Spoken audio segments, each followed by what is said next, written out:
Ευχαριστούμε πολύ για τον χρόνο που μας δίνετε. Εγώ ευχαριστώ. Πάμε λίγο στην επικαιρότητα. Έγινε ένα Eurogroup. Ναι. Τι βλέπετε να κέρδισε η χώρα και τι έχασε εκεί? Δεν κέρδισε και πάρα πολλά πράγματα. Ουσιαστικά κέρδισε να προχωρήσει η συζήτηση και η κουβέντα για το πώς θα γίνει αυτή η αναδιάρθρωση του χρέους. Η διαφορά είναι ότι η συζήτηση αυτή ουσιαστικά θα έχει αποτελέσματα το 2018 και μετά και πια αυτό είναι γραμμένο και στο χαρτί.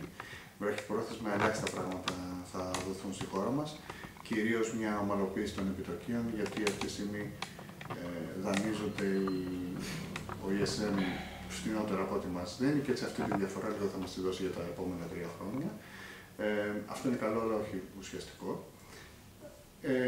Και έδωσε όμως κάτι πάρα πολύ σημαντικό, έδωσε την δυνατότητα να αποφασίζει για το πώς θα κλείσει τα κενά που δημιουργούνται και αυτή πια η απόφαση δεν μπορεί να δοθεί στην ελληνική κυβέρνηση με νόμους στην πραγματικότητα, αλλά γίνεται με ένα αυτόματο μηχανισμό, ο οποίος θα κόβει τις δαπάνες σχετικά οριζόντια. Η λειτουργία του αυτόματου μηχανισμού θα είναι σε συνεργασία των ευρωπαϊκών θεσμών και της κυβέρνησης ή μόνο θα είναι δουλειά του ή και του Δουνουτού ακόμα, γιατί και το Δουνουτού έχει εκφράσει μια άποψη να ελέγχει τον τρόπο που μπορεί να κόβει τις δαπάνες. Έχει τα δικά του στοιχεία, όπως γνωρίζετε. Θα τα δεχτεί η ελληνική πλευρά, τα αυστηρά εισαγωγικά στοιχεία που έχει και πόσο, και λένε ότι θα είναι κατά ανά Απρίλιο η έκθεση και το κόψιμο των δαπανών. Και πού θα πάει, σε ποιους τομείς? Μισθούς, θα αγγίξει μισθούς, θα αγγίξει συντάξεις τελικά, γιατί αυτό νομίζω μοιάζει και τον πολύ κόσμο να μάθει. Καταρχήν, ο ρόλος του Δουνουτού είναι ασαφής και έτσι δεν μπορούμε να πούμε πολλά για το ποια θα είναι ο ρόλος από εδώ και μπρος του Διεθνούς Νομισματικού Ταμείου. Ούτε έχει αποδεχτεί αυτή τη συμφωνία ως επαρκή και, εν πάση περιπτώσει, αυτός είναι ένας από τους λόγους που καθυστερεί η κουβέντα για το χρέος. Όταν ολοκληρωθεί η κουβέντα για το χρέος, τότε πρέπει το Δουνουτού να έχει αποσαφηνίσει τη θέση του και να είναι μέσα στο ελληνικό πρόγραμμα. Οπότε για την ώρα αυτό είναι ασαφές, δεν ξέρουμε πώς θα γίνει. Όσον αφορά τώρα τον ίδιο τον μηχανισμό, υπάρχει μια διακριτική ευχέρεια στον Υπουργό, έχει να δημοσιοποιήσει μια έκθεση, εν πάση περιπτώσει, γύρω στις 10 μέρες μετά τα επίσημα στοιχεία της Eurostat για τα ελλείμματα.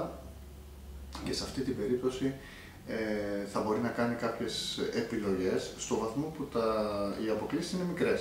Αν οι αποκλίσεις είναι μεγάλες, με δεδομένο ότι το 91% των δαπανών του προϋπολογισμού είναι ανελαστικές, είναι κυρίως μισθοί και συντάξεις, αναγκαστικά θα αγγίξει αυτού του είδους τις δαπάνες, αν δεν θέλει για παράδειγμα να κλείσουν τα νοσοκομεία και να μην λειτουργεί τίποτα στη χώρα. Άρα, το πιο πιθανό είναι, γιατί κατά δική μου άποψη οι αποκλίσεις της κυβέρνησης είναι τεράστιες και θα βαίνουν μεγαλύτερες. Θα έχουμε ελληματικούς δηλαδή πάλι προϋπολογισμούς? Δεν είναι τόσο έλλειμμα, πρέπει να σκεφτούμε ότι είναι αποκλίσεις σε σχέση με τα πλεονάσματα που προβλέπονται. Δηλαδή, αν δεν πιάσουμε το 1,5% του χρόνου, φέτος δηλαδή το 2016, τότε και πιάσουμε 1, τότε θα έχουμε 0,5%, 900 εκατομμύρια απόκληση. Αυτή την απόκληση θα πρέπει να την κλείσει άμεσα ο Υπουργός Οικονομικών. Άρα δεν είναι μόνο ζήτημα ελλημάτων, είναι ζήτημα μειωμένων πλεονασμάτων. Σε περίπτωση όμως που φτάσουμε να αγγίξουμε, όπως λέτε, τον πυρήνα πάλι των μισθών και των συντάξεων, θα είναι στο δημόσιο τομέα. Γιατί για πρώτη φορά νομίζω ξεχωρίζει ο δημόσιος από τον ιδιωτικό τομέα. Μιλάμε δηλαδή για αμιγώς ένα ενδεχόμενο μείωσης μισθών δημοσίων υπαλλήλων. Το είπατε και εσείς στη Βουλή, στην ομιλία σας. Βέβαια κανένας δεν το είπε, γιατί καίει το θέμα. Τι ακριβώς μπορεί να συμβεί εκεί? Μιλάμε φυσικά για δαπάνες του προϋπολογισμού και ο προϋπολογισμός πληρώνει συντάξεις, ιδιωτών φυσικά και των δημοσίων υπαλλήλων συντάξεις και μισθούς των δημοσίων υπαλλήλων. Άρα τα κονδύλια που θα περικοπούν θα είναι από αυτά ακριβώς, δηλαδή τους μισθούς του δημοσίου, όχι για πρώτη φορά, αλλά εν πάση περιπτώσει τώρα θα γίνεται αυτόματα. Δηλαδή αυτή τη στιγμή η ικανότητα της κυβέρνησης από τη μία μεριά και η ευημερία και η μισθή των δημοσίων υπαλλήλων από την άλλη είναι δεμένες άρρηκτα. Εάν λοιπόν υπάρχει αστοχία της κυβέρνησης, θα έχουμε αυτόματα κόψιμο και των μισθών των δημοσίων υπαλλήλων. Να δούμε λίγο, μια και το αναφέρουμε, και τα δύο νομοσχέδια που περάσανε. Φορολογικό και συνταξιοδοτικό. Πάμε συνταξιοδοτικό. Είπατε ότι είναι ένα αποτυχημένο νομοσχέδιο. Πιστεύετε ότι θα είναι το πολιτικό χαρακίρι του ΣΥΡΙΖΑ? Γιατί κάπως έτσι άκουγεται. Ναι. Νομίζω ότι είναι ένα νομοσχέδιο το οποίο είναι πλήρως αναποτελεσματικό. Στην φορολογία λέμε ότι πρέπει να πληρώνεις και να παίρνεις κάτι για τα λεφτά σου. Έτσι, να παίρνεις υπηρεσίες, νοσοκομεία, υγεία, παιδεία, ασφάλεια, δικαιοσύνη, όλα αυτά τα πράγματα που δίνει το κράτος. Το αντίστοιχο στο ασφαλιστικό πληρώνεις και πρέπει να παίρνεις για αυτά τα λεφτά τη σύνταξή σου. Είναι αυτό που σου αποδίδεται. Όμως έφτιαξε ο ΣΥΡΙΖΑ ένα νομοσχέδιο στο οποίο αποσυνδέει αυτά τα δύο. Άλλα λεφτά πληρώνεις και άλλη σύνταξη παίρνεις, η οποία δεν είναι συνδεδεμένη. Αυτό αυτόματα δίνει ένα αίσθημα αδικίας, εντείνει την προσπάθεια που θα κάνουν όλοι οι ασφαλισμένοι να γλιτώσουν κάποιες από αυτές τις φορές. Συνεπώς δεν είναι κίνητρο για τη μαύρη εργασία. Και το κίνητρο δεν είναι μόνο από την μεριά του εργοδότη πια, είναι και από την μεριά του εργαζόμενου. Δηλαδή θα πάει και ο εργαζόμενος να ζητήσει και θα πει: μη μου δίνεις αύξηση νόμιμη στο μισθό μου, δώσ' μου τα 100 ευρώ μαύρα, τα 200, πάνω από το μισθό που μου δίνεις τώρα. Για να μην κάνουμε και μείωση και τη διαφορά να μου τη δίνεις. Αυτό λοιπόν θα δημιουργήσει μεγαλύτερα ελλείμματα στα ταμεία και θα οδηγήσει σε νέες ανάγκες για συνταξιδοτικό και ασφαλιστικό νομοσχέδιο πριν το 2018. Με βάση τα στοιχεία του ίδιου του Υπουργού, το 2015 είχαμε 30 δις δαπάνη για τις συντάξεις και το 2019 θα έχουμε το ίδιο. Το έλλειμμα θα είναι 16 δις και θα πάει πάλι 16 δις. Ωραία, έχουμε φάει τόσα νομοσχέδια και μειώσεις, 13 μειώσεις συντάξεων. Και δεν κατεβαίνει η δαπάνη. Γιατί δεν κατεβαίνει η δαπάνη? Δηλαδή, από τη στιγμή που μειώνεις κάτι, γιατί δεν κατεβαίνει η δαπάνη πάνω στον προϋπολογισμό σου? Να πεις, έχει ένα αποτέλεσμα. Και είναι εύλογο το ερώτημα. Έτσι, ακριβώς. Αυτό είναι το πρόβλημα που έχουμε με το ασφαλιστικό, που είναι το μεγαλύτερο μας ζήτημα αυτή τη στιγμή, άλυτο. Κατά τη διάρκεια των, ας το πούμε, μνημονιακών ετών, είχαμε μεγάλες μειώσεις στις μισθολογικές δαπάνες. Άρα, ως ποσοστό το ΑΕΠ, οι μισθοί πέσανε πάρα πολύ. Δεν συνέβη το ίδιο με τις συντάξεις, οι οποίες έχουν μείνει ίδιες και ίσως και λίγο αυξημένες, γιατί τη στιγμή που το πολιτικό σύστημα, εθισμένο στην πελατειακή λογική, έκοβε τη συντάξη γιατί δεν μπορούσε να κάνει τίποτα άλλο, την ίδια στιγμή ελαστικοποιούσε τα κριτήρια για να μπορούσαν να βγουν πολύ περισσότεροι στη σύνταξη. Άρα αυξήθηκαν οι πρόορες συνταξιδοτήσεις, αυξήθηκαν οι συνταξιδοτήσεις με κριτήρια, παράδειγμα με τα ανήλικα τέκνα, και από εκεί που όταν έβγαινε στη σύνταξη έπρεπε το παιδί σου να είναι πραγματικά ανήλικο 18 ετών, μπορούσες να βγεις στη σύνταξη και με 30 ετών ανήλικο. Ανήλικο. Ακριβώς. Και συνεπώς με αυτές τις ρυθμίσεις έκλειναν το μάτι στις διάφορες ομάδες, ελπίζοντας στην ψήφο τους τα κόμματα που κυβέρνησαν ως τώρα και συντήρησαν τη συνολική δαπάνη, γιατί η δαπάνη δεν είναι μόνο η κατακεφαλή, μειώνουμε την κατακεφαλή, αλλά αυξάνουμε τον αριθμό των ασφαλισμένων. Μέσα στην κρίση λοιπόν αυξήθηκαν περίπου κατά 1 εκατομμύριο και λίγο παραπάνω οι ασφαλισμένοι. Από τα 1,6-1,7 πήγαμε στα 2,6-2,7. Η αύξηση αυτή του αριθμού, όσο και να μειώσουμε τη δαπάνη, αυξάνει τη συνολική. Οι συνταξιούχοι. Το 60% των συνταξιούχων, το 30% μάλλον, συγγνώμη, είναι κάτω από 65 χρονών. Άρα το πρόβλημα δεν το δημιουργήσει ο ΣΥΡΙΖΑ. Έχει ένα δίκιο λοιπόν η κυβέρνηση να λέει ότι εγώ δεν δημιούργησα αυτό το πρόβλημα. Το πήρα. Γιατί ζητάτε την ευθύνη από μένα, από τη στιγμή που εσείς το φτιάξατε τόσα χρόνια πριν. Πώς μπορεί δηλαδή να πέφτει ένα τέτοιο βάρος σε μια κυβέρνηση ενός έτους, 1,5 ας πούμε, και να απομειώνεται η ευθύνη κυβερνήσεων πολλών ετών? Δύο πράγματα πρέπει να πει κάποιος αυτό. Το πρώτο είναι ότι είναι προφανές ότι το κύριο βάρος της ευθύνης έρχεται στις κυβερνήσεις που κυβέρνησαν όλα αυτά τα χρόνια. Το πολιτικό σύστημα όμως δεν είναι μόνο οι κυβερνήσεις. Είναι και οι φορείς οι οποίοι ασκούν τις πιέσεις. Είναι οι συνδικαλιστικοί φορείς. Είναι οι ομάδες που εκπροσωπούν τους διαφόρους φορείς, είτε λέγονται εργοδότες, είτε εργαζόμενοι κτλ. Ο ΣΥΡΙΖΑ λοιπόν είχε μεγάλη ισχύ σε αυτούς τους φορείς και όλοι αυτοί οι φορείς σιγοντάριζαν και πίεζαν την κυβέρνηση, τις προηγούμενες κυβερνήσεις, προς την κατεύθυνση που μας οδήγησε εδώ. Ο ΣΥΡΙΖΑ δηλαδή δεν εναντιώθηκε ποτέ σε κάποια αύξηση της σύνταξης. Δεν είπε ποτέ ότι έχουμε κάποιο πρόβλημα, παιδιά, και τι θα γίνει, έστω και ως ρητορική. Έστω και ως ρητορική. Όχι να κάνει καν πρόταση. Να πει ότι παιδιά πάμε στα βράχια. Άρα λοιπόν είναι συνυπεύθυνος τουλάχιστον για τη δημιουργία του κλίματος που επέτρεψε και επέβαλε τελικά και στις προηγούμενες κυβερνήσεις να μας φέρουν εδώ. Το δεύτερο που πρέπει να πει κάποιος είναι ότι όσο δεν έχει ευθύνη που φτάσαμε εδώ, έχει τεράστια ευθύνη που δεν το λύνει. Στην πραγματικότητα αυτό που κάνει είναι να συντηρεί το ίδιο αποτυχημένο σύστημα και να μην επιτρέπει στη λύση του για άλλα χρόνια. Άρα θα οδηγήσει σε ακόμα σκληρότερα μέτρα πριν φτάσουμε το 2018. Και αυτά τα μέτρα θα είναι καθαρό αποτέλεσμα της δικής του ανικανότητας. Η δική σας πρόταση ποια είναι για το συνταξιοδοτικό? Γιατί εντάξει, η κριτική είναι θεμιτή. Πείτε μου 3 μέτρα τα οποία άμεσα θα μπορούσαν να μπουν, 1, 2, 3 μέτρα τα οποία θα μπορούσαν να ανακουφίσουν το σύστημα ή να το βοηθήσουν τουλάχιστον στην αρχή να ξεκινήσει.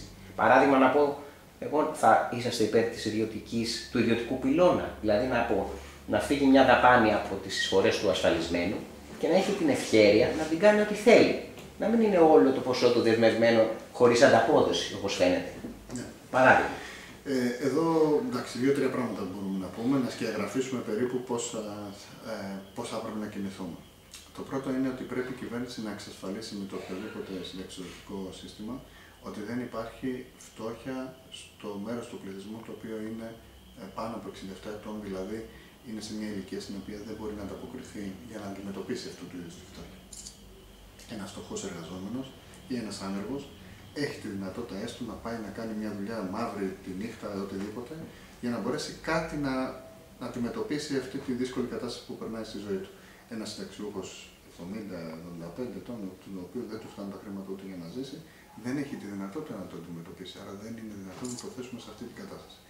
Εκεί λοιπόν πρέπει να έχουμε από τον προπολογισμό τις προνοιακές δομές εκείνες και την ελάχιστη σύνταξη και την εθνική σύνταξη, η οποία θα επιτρέψει να μην υπάρχει αυτή η φτώχεια. Είναι το πρώτο που πρέπει να εξασφαλίσουμε. Είστε υπέρ λοιπόν της εθνικής σύνταξης? Βεβαίως. Στα θεσμό. Έτσι. Η εθνική σύνταξη πρέπει να υπάρχει και πρέπει όμως να έχει και εισοδηματικά κριτήρια, διότι οι πόροι αυτοί του προπολογισμού, οι οποίοι είναι ένα βάρος στην ανάπτυξη της οικονομίας, πρέπει να μείνουν χαμηλοί, ώστε να επιτρέψουν να εξαλείψουμε την φτώχεια των ηλικιωμένων, αλλά να μην έχουμε ένα βάρος και να δημιουργεί πρόβλημα αυξάνοντας την ανεργία τελικά, διότι οι πόροι φεύγουν από την οικονομία και πηγαίνουν στις συντάξεις. Αυτό είναι το ένα που πρέπει να πούμε. Το δεύτερο είναι ότι οι όποιες περικοπές που είναι αναγκαίες θα πρέπει να γίνουν με ένα αίσθημα δικαιοσύνης, πράγμα το οποίο δεν γίνεται αυτή τη στιγμή. Δηλαδή πρέπει να υπολογιστούν όλες οι εισφορές κάτω από το δυνατόν που υπάρχουν στοιχεία των συνταξιούχων και θα πρέπει και να υπολογιστούν και πόσα χρόνια έχει πάρει σύνταξη και πόσοι ο συνταξιούχος. Και με βάση αυτά τα δύο κριτήρια να γίνουν οι όποιες περικοπές. Δεν έχει μόνο σημασία το ύψος της σύνταξής σου, δεν έχει μόνο σημασία η ηλικία σου και που βρίσκεσαι, παράδειγμα ένας 70 ετών με 1500 ευρώ σύνταξη, αλλά είναι άλλο να την έχεις πάρει από το 55 στο 70 και άλλο από το 65 στο 70. Έχεις πάρει από το σύστημα πολύ περισσότερα στη μία περίπτωση και πολύ λιγότερα στην άλλη. Και άρα δεν είναι δίκαιο να κάνεις την ίδια περικοπή όταν είναι άμεσες οι περιπτώσεις. Άρα οι όποιες περικοπές, το δεύτερο που πρέπει να πούμε, είναι να γίνουν με έναν δίκαιο τρόπο.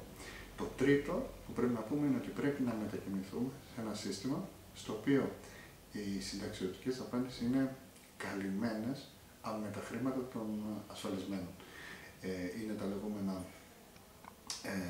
χρηματοδοτημένα συνταξιοδοτικά συστήματα, δηλαδή τα χρήματά σου κατά κύριο λόγο πηγαίνουν και επενδύονται για να σου δώσουν τη δική σου σύνταξη. Αυτό είναι ό,τι έχει στο μυαλό του ο κάθε ασφαλισμένος αυτή τη στιγμή, αλλά δεν είναι το σύστημα που έχουμε. Δηλαδή, έχουμε ένα συνταξιοδοτικό σύστημα για να δώσουμε μια τάξη μεγέθους να καταλάβει ο κόσμος. Έχουμε ένα συνταξιοδοτικό σύστημα το οποίο οι υποχρεώσεις που έχει αναλογιστικά μπορεί να είναι πάνω από μισό τρισεκατομμύριο, 500-600 δισεκατομμύρια σε βάθος 30 ετών από τους συνταξιούχους που είναι και που θα βγουν το επόμενο διάστημα και τους ξέρουμε. Και τα αποθεματικά των ταμείων είναι της τάξης των 20 δισεκατομμυρίων. Υπάρχει λοιπόν μια μεγάλη τρύπα, τεράστια τρύπα, η οποία δεν είναι χρηματοδοτημένη. Αυτά τα συστήματα είναι συστήματα του περασμένου αιώνα, είναι συστήματα του 50, τα οποία όλες οι χώρες οι σύγχρονες έχουν μετακινηθεί προς συστήματα τα οποία τα χρήματα σου είναι περιχαρακωμένα, δεν μπορούν να είναι στον προϋπολογισμό μαζί με τη σπατάλη, τη διαφθορά και την ανικανότητα του πολιτικού συστήματος να υλοποιήσει πραγματικές αλλαγές και να προστατεύσει τα χρήματα των φορολογουμένων. Άρα πρέπει να περιχαρακωθούν σε ταμεία τα οποία έχουν μετά και τη δύναμη να επηρεάσουν και την οικονομία προς στρατηγικές κατευθύνσεις. Ξέρετε ότι τα ταμεία, για παράδειγμα, του Καναδά, το οποίο έχει επενδύσει και στο Ελευθέριος Βενιζέλος, είναι ένα τεράστιο ταμείο με μεγάλη ισχυρή δύναμη, το οποίο έρχεται και επιβάλλει ακόμα και διοικήσεις και τρόπο λειτουργίας πιο δημοκρατικό, πιο σωστό. Άρα, δηλαδή, αν θέλεις, μπορείς να έχεις και ένα ισχυρό μοχλό πίεσης στην οικονομία, το οποίο δεν το έχει απαραίτητα με τον ίδιο τρόπο μια κυβέρνηση. Άρα τα αποθεματικά να μην χρησιμοποιούνται για να κλείνουν τρύπες προϋπολογισμού, αλλά να είναι με επενδυτικό βλέμμα, ώστε να μένει προς τον ασφαλισμένο το κέρδος. Έτσι, κατά έναν τρόπο. Ακριβώς, και αυτή τη στιγμή έχουμε ένα σύστημα το οποίο δεν έχει αποθεματικά. Δεν χρησιμοποιούνται για να κλείνουν τρύπες, δεν υπάρχουν καν αποθεματικά. Τα αποθεματικά όμως των ταμείων γεμίζουν με τις εισφορές των νέων εργαζομένων. Κυρίως, σιγά σιγά, όχι μόνο των νέων. Οι νέοι όμως εργαζόμενοι έχουν πολύ χαμηλή απολαβή. Άρα και τα ταμεία θα λαμβάνουν μικρά ποσά.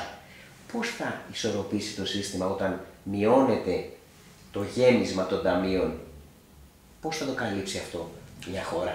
Καταλαβαίνετε πώς είναι. Υπάρχουν τεχνικοί τρόποι, δεν μπορούμε να μπούμε τώρα, θα κουράσουμε ενδεχομένως τον κόσμο. Η μετάβαση από ένα σύστημα το οποίο είναι μη χρηματοδοτημένο σε ένα χρηματοδοτημένο σύστημα είναι μια δύσκολη διαδικασία τεχνική. Γίνεται όμως, το κάνουν άλλες χώρες. Αυτό είναι το έγκλημα που έχουμε κάνει. Αυτή η μετάβαση πρέπει να γίνει ομαλά για να μην δημιουργήσει μεγάλα προβλήματα και σε βάθος 40 ετίας. Έτσι το έκανε για παράδειγμα η Ιταλία. Δυστυχώς εμείς ερχόμαστε και θα αναγκαστούμε να κάνουμε αυτή τη μετάβαση υπό το κράτος μιας πρότασης. Ακριβώς. Και εκεί πέρα θα πρέπει πάλι να χρησιμοποιήσουμε κάποια οικονομικής φύσης εργαλεία, κάποια ομόλογα, κάποια πράγματα τέτοια.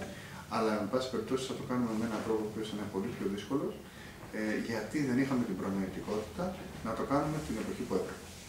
Η δημιουργία όμως απασχόλησης νέων θέσεων εργασίας δεν είναι αμιγώς συνδεδεμένο με το ασφαλιστικό? Δηλαδή δεν θα ταΐσει το σύστημα αν δημιουργούμε νέες δουλειές με κάποιο τρόπο? Δηλαδή να ανοίξουμε λίγο τα πράγματα, να δεχτούμε επενδύσεις και να μην είμαστε λίγο να απορρίπτουμε κάθε επενδυτή μάλλον που έρχεται στην Ελλάδα ή να του βγάζουμε το λάδι για να κάνει μια επένδυση. Και ξέρετε τα παραδείγματα, δεν είναι ανάγκη να τα πω εγώ. Αυτό είναι αλήθεια. Εδώ όμως έχουμε και τον άποδο πρόβλημα. Επειδή ο κρατικός προπολογισμός είναι αναγκασμένος να δίνει 10% του ΑΕΠ στις συντάξεις, δεν έχει χρήματα για να κάνει επενδύσεις.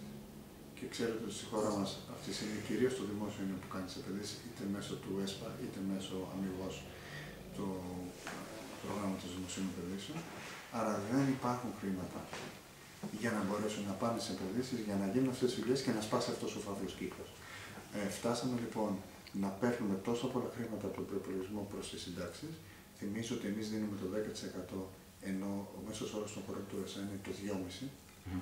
Άρα αυτό το 7,5% που εγώ λέω το 2,5% από αυτό μπορεί να ήταν μειωμένοι φόροι και το άλλο 5% να ήταν επενδύσεις, δηλαδή θα δίναμε και μέσω της μείωσης των φόρων αναπτυξιακή όθηση και μέσω των επενδύσεων άμεση επένδυση, δηλαδή κάποιες δουλειές οι οποίες αυτές οι επενδύσεις θα γίνουν, είτε λέγονται δρόμοι, είτε λέγονται οτιδήποτε είναι αυτές οι επενδύσεις σε υποδομές. Το αποτέλεσμα λοιπόν είναι ότι χάνουμε όλες αυτές τις δουλειές και δεν έχουμε τα έσοδα ως ασφαλιστικά ταμεία που θα επέτρεπαν σε δεύτερο χρόνο να μειωθούν οι ανάγκη για χρηματοδότηση, διότι θα υπήρχαν εισφορές κτλ. Να μπούμε σε έναν ενάρετο κύκλο βελτίωσης. Πρόσφατα όμως έγινε και μια πολύ καλή αλλαγή απόφασης. Ο κ. Κουριλέτης, ο Υπουργός, δέχτηκε το επενδυτικό σχέδιο στις Κουριές, παρόλο που έκανε όλη τη φασαρία στις αρχές του περασμένου έτους, αν θυμάμαι καλά. Αυτό είναι κομμάτι όμως για να μπορέσει να ανέβει ένα σκαλί η χώρα. Δηλαδή ιδιωτικές επενδύσεις, γιατί είπατε για δημόσιες, αλλά υπάρχουν και ιδιωτικές επενδύσεις. Είτε οι εγχώριες, είτε από το εξωτερικό. Δεν πρέπει να λειτουργήσουμε και φορολογικά, μια και να το περάσουμε, ώστε να διευκολύνουμε τον επενδυτή να έρθει? Πότε θα γίνει αυτό με τους συντελεστές, να μειωθούν οι συντελεστές φορολογήσεις?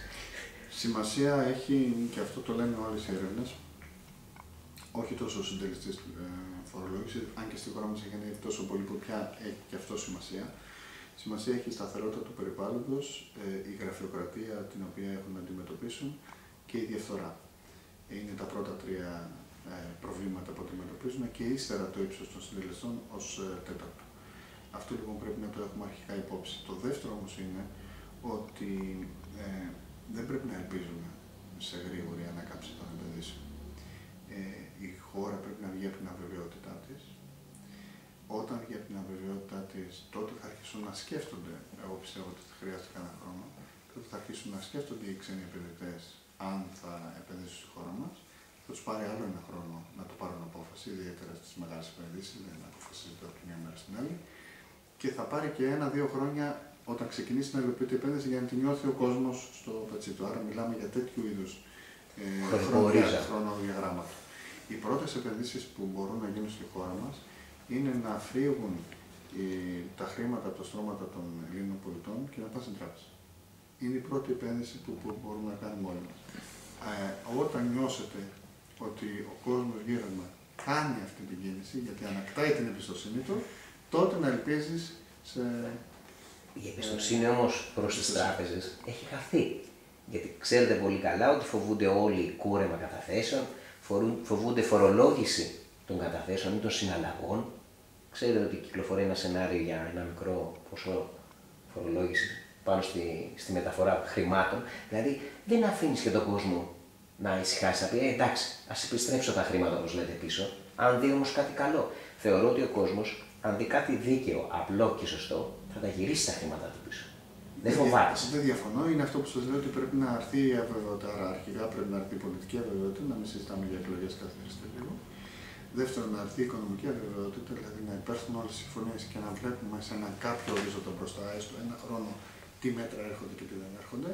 Και από αυτήν την έννοια ο κόφτης δεν είναι καλό, διότι πάλι θα δούμε μήπως μπουν οι φόροι, τι θα γίνουν, ας περιμένουμε μέχρι τον επόμενο Απρίλιο-Μάιο.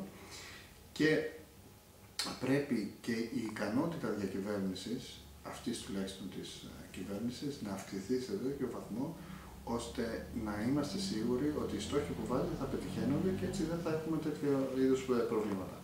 Όταν συμβούν αυτά τα τρία, ο κόσμος θα ξαναμπεί σε μια σειρά, θα νιώσει μια κανονικότητα και θα μπορέσει να προχωρήσει.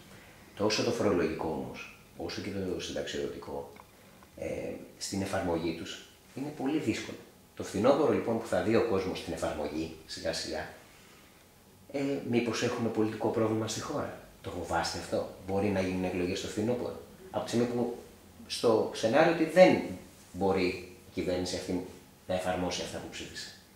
Δεν θα πάμε σε εκλογές, υποχρεωτικά πια.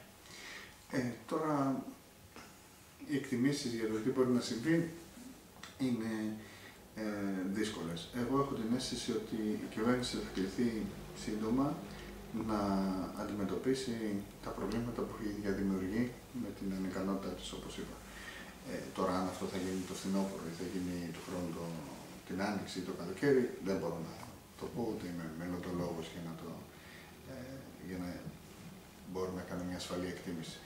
Νομίζω πάντως ότι δεν μπορεί η κυβέρνηση αυτή να οδηγήσει τη χώρα σε μια ομαλή πορεία η οποία θα τη βγάλει από αυτή την κρίση. Άρα, κάποια στιγμή αργά ή γρήγορα θα έρθει αντιμέτωπη με τα προβλήματα που η ίδια δημιουργεί. Η σημερινή Βουλή θα μπορούσε να βγάλει άλλη κυβέρνηση και να μην χρειαστεί ο τόπος στις εκλογές. Να γίνει μια συνεργασία σε άλλο μοτίβο των κομμάτων. Και ποιες προϋποθέσεις? Δηλαδή, είστε ένας ανεξάρτητος βουλευτής πια. Τι θα ζητάγατε εσείς από τον Πρωθυπουργό για να μπορέσετε να του δώσετε μια ψήφο εμπιστοσύνης? Ναι. Όχι ατομικά μόνο, συνολικά. Ναι. Νομίζω ότι είναι πάρα πολύ δύσκολο από αυτή την κυβέρνηση, από αυτή τη Βουλή να βγάλει κυβέρνηση ευρύτατης συνεργασίας. Μπορεί να γίνουν κάποιες μικρότερες συνεργασίες, όπως έχουμε ήδη μια κυβέρνηση συνεργασίας. Ενδεχομένως να είναι διαφορετικές, αλλά δεν νομίζω ότι μπορεί να γίνει μια κυβέρνηση ευρύτατης συνεργασίας. Κοιτάξτε, κάποιος για να συνεργαστεί με ένα άλλο κόμμα, κατά την προσωπική μου άποψη, πρέπει να πληρούνται τρεις προϋποθέσεις. Πρώτον, να υπάρχει υπέρτατο εθνικό συμφέρον. Η χώρα δηλαδή να πηγαίνει στα βράχια, αν όχι, διότι ο καθένας έχει τη δικιά του πολιτική πρόταση και θέλει αυτή να υλοποιηθεί και όχι να νερωθεί μαζί με τις πολιτικές προτάσεις των υπολείπων. Άρα, εκτός και αν υπάρχει μεγάλη εθνική ανάγκη, δεν υπάρχει κανένας λόγος για αυτού του είδους τη συνεργασία. Το δεύτερο είναι ότι πρέπει να υπάρχει αξιοπιστία μεταξύ των εταίρων. Δηλαδή, όποια συμφωνία να μπορούμε να εμπιστευτούμε ένα στον άλλον, θα την τηρήσουμε. Και δυστυχώς βλέπω ότι αυτή τη στιγμή υπάρχει μεγάλη δυσπιστία μεταξύ των εταίρων του πολιτικού συστήματος, μεταξύ των κομμάτων. Άρα και αυτή, ενώ η πρώτη συνθήκη ενδεχομένως να πληρούνται, η δεύτερη έχει προβλήματα. Το τρίτο είναι ότι πρέπει να γίνει επί τη βάση συγκεκριμένων προγραμματικών θέσεων. Δηλαδή ότι αυτά τα τρία πράγματα θα κάνουμε μαζί, αυτά θα κάνεις μόνος σου, αυτά θα κάνω μόνος μου, τότε τη χαλάμε τη συμφωνία, όταν ολοκληρωθούμε, έχουμε ολοκληρώσει και τα 5 πράγματα που είπαμε ότι θα κάνουμε ή οτιδήποτε. Και αυτό δεν βλέπω αυτή τη στιγμή προϋποθέσεις. Δηλαδή, έχουμε οδηγηθεί σε ένα σχετικό διχασμό, άσπρο-μαύρο, δημόσιο-ιδιωτικός κτλ. Να μην τα λέμε, ιδιωτικοποίηση με ιδιωτικοποίηση, και είναι δύσκολο να βρεθεί κοινός τόπος μεταξύ ιδιαίτερα των δύο μεγάλων κομμάτων. Τα σχέδια τα δικά σας ποια είναι, κύριε Θεοχάρη? Δηλαδή, πέρα από την ανεξαρτητοποίηση, σίγουρα στο μυαλό σας υπάρχει ένα πλάνο. Έχετε δηλώσει ότι θέλετε επιτέλους η χώρα να γίνει ένα σύγχρονο ευρωπαϊκό κράτος. Και για να γίνει λοιπόν, θέλει ανθρώπους της αγοράς. Εσείς είστε άνθρωπος της αγοράς, δεν είσαστε πολιτικός. Γίνατε. Οπότε έχετε τη δύναμη να κατευθύνετε τη χώρα όσο μπορείτε στο σωστό δρόμο. Ποιες είναι οι προϋποθέσεις και ποια είναι τα σχέδιά σας στο μέλλον? Νομίζω ότι αυτή τη στιγμή, γιατί ήταν έτσι μια δύσκολη περίοδος μέχρι την ανεξαρτητοποίησή μου, αυτό που προσπαθώ να κάνω είναι να εκπροσωπήσω όσο μπορώ καλύτερα τον κόσμο που με έχει εκλέξει, να βοηθήσω σε αυτή τη δύσκολη περίοδο, γιατί αυτά τα νομοσχέδια που έρχονται είναι πάρα πολύ δύσκολα και πρέπει να γίνει μια σωστή κριτική πάνω σε αυτά, μπας και βελτιωθούν. Πρώτον. Δεύτερον, να ακούσω τον κόσμο, είτε που με έχει ψηφίσει είτε όχι, από όλη την Ελλάδα. Έρχονται, πολλοί με βρίσκουν, επικοινωνούν μαζί μου, ακόμα και στον δρόμο σταματάμε και μιλάμε. Θέλω να σας ακούσω, να δω τι είναι αυτό που ζητάνε αυτή την περίοδο, τι είναι αυτό που χρειάζεται ο κόσμος και ο τόπος για να βγει μπροστά. Όχι μόνο τεχνοκρατικά, που αν θέλετε έχω μια σαφή εικόνα για τι νομίζω ότι πρέπει να κάνουμε για να ξεφύγουμε από αυτό το φαύλο κύκλο, αλλά και πολιτικά. Υπάρχει και μια πολιτική ανάγκη του κόσμου να εκφραστεί συλλογικά και ομαδικά οι διάφορες ομάδες, είτε αυτοί λέγονται ελεύθεροι επαγγελματίες, είτε αυτοί λέγονται δημοσιοπάλληλοι, είτε λέγονται μικρομεσαίοι, είτε λέγονται άνθρωποι της κρίσης που έχουν καταστραφεί και χρωστάνε σε νεόπτωχοι στην ουσία. Ακριβώς, είτε λέγονται άνθρωποι οι οποίοι έχουν χάσει πάρα πολλά από τα προνόμια που είχαν και νιώθουν αδικημένοι, είτε λέγονται άνθρωποι οι οποίοι έχουν απλώς υποστεί ένα βαρύ πλήγμα κατά τη διάρκεια αυτών των 5 ετών, αλλά εν πάση περιπτώσει δεν είναι σε ένα στάδιο το οποίο είναι μία ανατάξιμο και μία ανακάμψιμο όταν καλυτερεύσουν οι καιροί. Όλα αυτά πρέπει να τα σκεφτώ και να τα δω και να μπορέσω να δω καλύτερα πώς μπορώ να συμβάλλω κι εγώ, όχι κι εγώ, να συμβάλλουμε όλοι οι άνθρωποι που νιώθουμε τις ίδιες αγωνίες και βλέπουμε ότι ζούμε ένα πολιτικό κατεστημένο και ένα πολιτικό προσωπικό το οποίο πνέει τα λύσια, μας έφερε εδώ, εντάξει, είναι κατανοητό ότι με τα λάθη του μας έφερε εδώ, αλλά δυστυχώς προσπαθεί να μας πείσει ότι μπορεί να μας βγάλει από την κρίση και 6 χρόνια μετά δεν το έχει καταφέρει και παρόλα αυτά προσπαθεί με τα ίδια εργαλεία να φέρει διαφορετικά αποτελέσματα. Η πανσπερμία κομμάτων συνεχώς να δημιουργούνται κόμματα σας φοβίζει? Φοβάστε μήπως κάποια στιγμή ιταλοποιηθούμε? Ξέρετε, γίνει μια ιταλοποίηση της Ελλάδος, δηλαδή να έχουμε στην ουσία κυβερνησία, γιατί όταν υπάρχουν πάρα πολλά κόμματα δεν μπορούν να συνοηθούν. Ναι. Νομίζω ότι υπάρχει σε περίοδους κρίσης πάντοτε δημιουργούνται πολλά κόμματα. Αυτό είναι φυσιολογικό και αυτό είναι που συμβαίνει πάντα, διότι στις περίοδους κρίσης σκεφτόμαστε περισσότερο αυτά που μας χωρίζουν παρά αυτά που μας ενώνουν. Και αυτό ισχύει και για τον κόσμο και για το πολιτικό σύστημα. Άρα λοιπόν νιώθουμε ότι επειδή δεν εκπροσωπούνται επαρκώς οι πολίτες της χώρας, συνεπώς γίνονται προσπάθειες από το πολιτικό προσωπικό να εκπροσωπήσουν καλύτερα τον κόσμο. Αυτές οι προσπάθειες λοιπόν οδηγούν σε κάποιες κινήσεις δημιουργίας κομμάτων. Όχι συνθέσεις, αναλύσεις.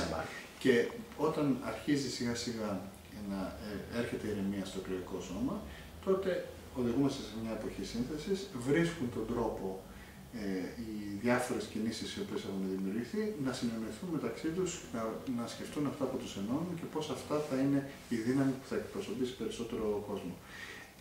Είναι αναγκαίες και οι δύο φάσεις. Δηλαδή είναι αναγκαία και η αναλυτική φάση στην οποία διασπόμαστε σε κομμάτια και είναι αναγκαία και η συνθετική φάση για να φτάσουμε στην τελική ομαλότητα. Άρα θέλουμε δεν θέλουμε, θα περάσουμε όλες τις φάσεις αυτές. Έχετε έρθει σε επαφή με άλλα πρόσωπα πολιτικά τα οποία συνειδητά ήταν εκτός πολιτικής σκηνής και θέλουν σιγά σιγά να μπουν και να βοηθήσουν? Γιατί ξέρετε ότι οι εφεδρείες πολιτικές υπάρχουν. Παράδειγμα, λέω εγώ, τον κύριο Παπαδόπουλο. Έναν άνθρωπο ο οποίος είναι πολύ έμπειρος. Και έμπειρος είναι και αποδεκτός. Αποδεκτός και έχει χέρι σεβασμού από πολλούς ανθρώπους. Κοίταξε, εγώ μιλάω με πολύ κόσμο, με ανθρώπους που είναι εκτός πολιτικής πια, με ανθρώπους που είναι πιο κοντά στην πολιτική, ακόμα και με ενεργούς πολιτικούς. Μιλάω και με απλό κόσμο. Προσπαθώ να καταλάβω και να καταλάβουμε, νομίζω μαζί, όλες αυτές τις αγωνίες, γιατί τουλάχιστον εγώ νιώθω ότι πράγματι υπάρχει ένα έλλειμμα αυτή τη στιγμή στην εκπροσώπηση του κόσμου και πρέπει να δούμε πώς θα το κλείσουμε αυτό το έλλειμμα καλύτερα. Αυτό δεν σημαίνει απαραίτητα νέες κινήσεις, μπορεί να κλείσει με πολλούς τρόπους. Εν πάση περιπτώσει, η διαδικασία που τώρα ακολουθώ είναι περισσότερο να ακούω. Δεν σκέφτομαι, δεν αποφασίζω, παίρνω ερεθίσματα για να μπορεί κάποιος να κάνει την καλύτερη κίνηση. Ήσασταν κατά το τεκμήριο ο πιο πετυχημένος γενικός γραμματέας δημοσίων εσόδων. Μια βαριά καρέκλα. Άρα γνωρίζετε πολύ καλά για τα έσοδα, πώς πάνε. Επειδή όλο αυτό το πράγμα πλανά λίγο τον κόσμο, δηλαδή ακούει πολλά νούμερα, μπερδεύεται, μια ερώτηση. Μπορούμε να αντέξουμε ή όχι? Και δεύτερον, θα είστε λογικά περιζήτητος, σε εισαγωγικά. Μπορεί να δεχτείτε κάποιες προτάσεις να μπείτε σε ένα ψηφοδέλτιο επικρατείας. Θα το σκεφτείτε? Νομίζω όσον αφορά τις προτάσεις δεν μπορώ να πω κάτι τώρα. Είναι μια υποθετική ερώτηση. Δηλαδή, πώς θα σκεφτώ όταν μου γίνει μια πρόταση. Προσέξτε, όχι σαν πολιτικό πρόσωπο. Ναι. Γι' αυτό το λέω, γιατί είναι πιο σωστό να σε κρίνει κάποιος ως μη πολιτικό και ως τεχνοκράτη παρά να σε κρίνει ως πολιτικό. Ναι, σε κάθε περίπτωση δεν μπορώ να πω τώρα κάτι και τόσο υποθετική διαδικασία. Αυτό που μπορώ να πω είναι ότι αυτή τη στιγμή σε σχέση με το πρώτο μέρος της ερώτησης, τα έσοδα έχουν προβλήματα, κρύβονται από τη διαδικασία κυρίως του μερίσματος της Τράπεζας της Ελλάδας, το οποίο ήταν μεγαλύτερο από ό,τι το περίμενε η κυβέρνηση. Όμως νομίζω ότι στο δεύτερο μισό του έτους θα έχουμε αρκετά προβλήματα με τα έσοδα και θα οδηγηθούμε σε μια διαδικασία στην οποία θα χρειαστούν οι διορθωτικές παρεμβάσεις από την κυβέρνηση. Θα φανεί πόσο έντονες θα είναι αυτές ή πόσο όχι. Έχω την αίσθηση πάντως ότι τώρα πια όλες οι επιχειρήσεις, όλοι οι ελεύθεροι επαγγελματίες έχουν πάρει τηλέφωνο το λογιστή τους και το δικηγόρο τους για να δουν πώς θα πωλήσουν, πώς θα διώξουν την έδρα στο εξωτερικό, πώς θα κλείσουν ενδεχομένως, γιατί δεν μπορούν να αντέξουν την κρίση αυτή. Ιδιαίτερα μετά το νέο ασφαλιστικό και το φορολογικό. Και κλείνοντας, ένα μήνυμα στον κόσμο που σας ψήφισε, τι να περιμένει από εσάς και τι θα δώσετε σε αυτόν τον κόσμο, γιατί κάτι περιμένει. Σας ψήφισε, αν θυμάμαι καλά, πόσο ήταν, 8.000 άτομα, αν θυμάμαι καλά το νούμερο. Λίγο παραπάνω. Το μόνο που μπορώ να πω για τον κόσμο είναι ότι εγώ θα συνεχίσω να κάνω τη δουλειά μου όσο καλύτερα μπορώ. Θα τον εκπροσωπώντας τον ορθό λόγο, τη λογική, αλλά μια λογική η οποία δεν ξεχνάει τον άνθρωπο, δεν ξεχνάει το ανθρώπινο πρόσωπο. Δεν πρέπει ποτέ να ξεχνάμε ότι όσο καλές και να είναι οι μεταρρυθμίσεις για το δημόσιο συμφέρον, για το κοινό καλό, πάντοτε οι μεταρρυθμίσεις έχουν θύματα και πάντοτε πρέπει κάτι να κάνουμε για αυτά τα θύματα. Δηλαδή, κάποιους ξεβολεύουν, κάποιους δυσκολεύουν πολύ, κάποιους μπορεί και να τους καταστρέφουν. Και οι άνθρωποι αυτοί είχαν χτίσει μια ζωή βασισμένη σε προσδοκίες άλλων ημερών, και άρα όταν πας να κάνεις αυτές τις αλλαγές, πρέπει δίπλα να τις αντισταθμίζεις με μέτρα και κριτήρια τα οποία βοηθάνε αυτούς τους ανθρώπους στους οποίους αλλάζει τη ζωή τους έτσι με αυτόν τον βίαιο τρόπο. Εάν το καταφέρουμε αυτό, τότε θα μπορέσουμε να πάει η χώρα μπροστά. Γιατί και το κοινό καλό θα εξυπηρετούμε, χωρίς όμως να αποδοπατούμε ανθρώπους. Αυτό είναι το πιο σημαντικό. Ευχαριστούμε πάρα πολύ. Εγώ ευχαριστώ. Να είστε καλά.